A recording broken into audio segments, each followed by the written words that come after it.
You touch on FGM, you realize the cutters are women. Yeah. So then we want to end this in women and girls, but the same women are the one perpetrating. How do you reconcile this fact? Culture also comes with power dynamics. Okay. And as I said, we are still in a patriarchal society where power is with men and boys. And because power also comes with decision making, they tend to have a lot of influence even amongst the culture who are women. So they may want to stop, but if directive of FGM, our women have to be cut, lies with Moran, for example, who determine whether they want to get married to cut or uncut women, because they say we cannot marry uncut women.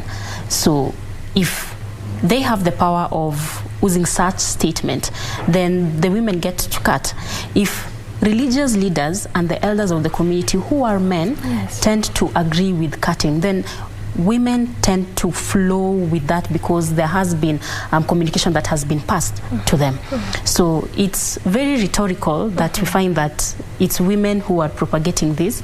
And I think it also comes from the fear of, if my daughter hasn't been cut, then she won't find somebody within the community, a suitable partner who will live with them.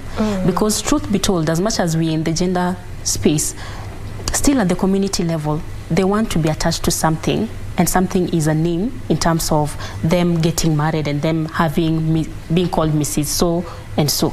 So anything that tends to put that at risk, then they avoid. Because we've also seen girls who are escaping from schools to go get cut. You can imagine. They are being taught, they're being told the consequences of FGM and why they should not.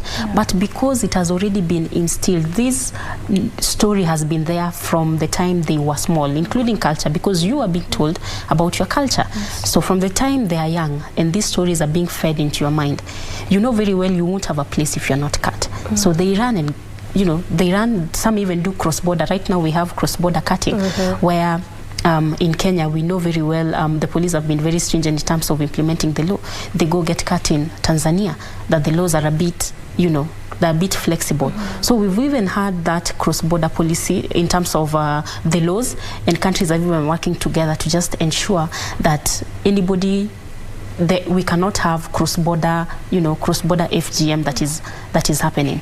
So what I'm trying to say, Doreen, is that culture is very key, and it stems from patriarchy, and it's women, and it's men and boys who hold this power.